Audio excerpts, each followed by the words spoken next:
Well, in the list of videos I never thought that I would have to make, the GT4 is tracking me. So this is kind of a funny story. For those who don't know, I purchased this car around March, and I bought it from a dealership in Boston that I've worked with a bunch. And I got it home and absolutely enjoyed it. You've seen all the videos, everything. And real quick, before we get deeper into this video, I want to give you a quick preview on the Valvetronic exhaust that I just had installed. So here's a quick clip. Hopefully you enjoy it, and I'll be making a full video. And then one day I got this message telling me that I was being tracked. So I was like, okay, it's kind of strange. Maybe the owner put something in, or maybe I dropped an AirTag, whatever. And real quick, so for those who don't know, AirTags, the Apple product, there's other ones as well. They hook up to your Apple devices, and then you can track things, whatever you happen to have. If you drop one in someone else's vehicle or on their person or whatever, you end up getting notified that you're being tracked by said AirTag. So I was being tracked by this AirTag, and what's interesting is I couldn't find it. So I went through the frunk, I went through the trunk, if you will, went under the seats, around the seats, everything, could not find this AirTag. And I was like, okay, well, what is going on? So I was like, okay, well, I've looked in all the different places. Where is this AirTag? How am I being tracked? Well, as it happens, I reached out to the seller, or rather the dealership that I purchased it, and I said, hey, by any chance, did the owner, happen to leave an AirTag in the car? Which isn't nefarious. It's more or less just, hey, I want to track my property. And they said, yes, it's in the dashboard. Okay, how do I go about actually getting that out of the car? Because, well, I don't necessarily like the message, and it's hilarious when other people drive my car, or they take a ride with me or whatever, they get notified that they're being tracked. So funny enough, when I started to research, how do I get into the dashboard, or rather, maybe have the dealer do it. And I actually came up with a reason to take out the console. So it's probably, what they believe is that it's either behind here, which is super easy to come out, or it's possibly just in this area. And honestly, I don't really care where it is. I'm obviously gonna have to find it. However, if I put up on the screen here, there's a mod that you can do on your tachometer that you can essentially modify the ring. And in this case, I could do a red stripe like I have on the 12 o'clock position of the wheel here, or I could do a silver if I show you here the seat belts, and then of course we have the door pulls. And I was like, well, if I'm gonna end up having to take this thing apart anyways, maybe I'll go ahead and actually do this. Now, the reason that this tracker actually exists in this car is not because of the previous owner. It's actually the shipping company. So what they do is they put it somewhere in the car that's not easily removed. So if the vehicle gets stolen, you always hear about these things on Facebook and social media in general. Cars get stolen, especially from lots, trucks. There was actually just recently a truck stolen with like 4 or 5 Porsches in it.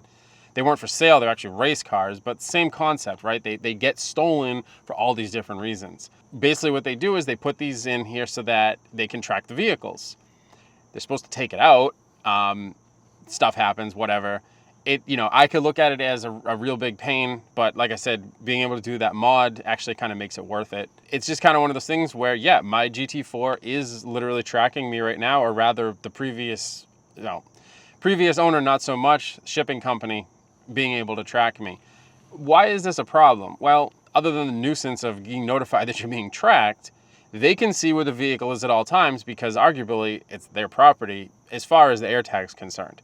So whereas right now it's parked at my house, they would actually see a notification, or rather a point on Find My, that they could actually see my house, and they could be notified how far away it is from them, what is the driving distance, what is the directions to get to that location.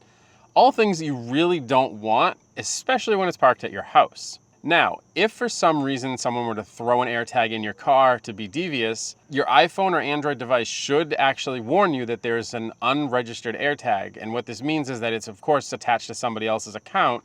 It's not yours, it's not in your Apple account, and you're being tracked.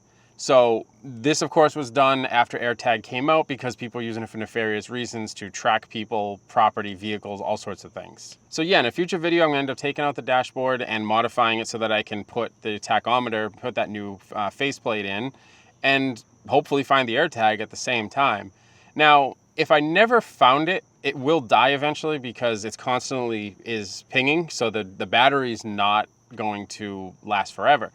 But what's interesting is, for those who don't know about AirTags, they actually emit a chime when you detect it. So you can essentially, you can tell it to play that chime, and it allows you to find an AirTag that you know should not be with you. In this case, it's either the speaker's been disabled, or more than likely, it's actually a specialized box that shows up like an AirTag and could very well be attached to power on the vehicle, meaning that it would never go away. So I will, of course, will bring it out and show whatever it happens to be, and then I'll actually end up probably repurposing it for my own use, because at that point I can reset it. So as always, I appreciate you guys checking out this video. Hopefully it kind of explained what an AirTag is, what the tracking possibilities are, and just kind of give you food for thought. If you purchase a vehicle, it might be being tracked. Hopefully your phone tells you. If it's not, if you bought it from like a private party or something, they could use other types of trackers. So, always kind of do business with people that you know and trust, especially when it comes to things that are higher value, like a vehicle, because, you don't want a case where you purchase a vehicle and then they come back and get it. Does happen, is very rare, despite what TV wants to tell you, but it could happen. So always store your car in a locked garage. Keep yourself armed if you so desire, and hopefully no one tries to mess with your stuff. So that's all I have for this video. Hopefully you enjoyed it. Please like, comment, and subscribe, and I'll see you in the next one.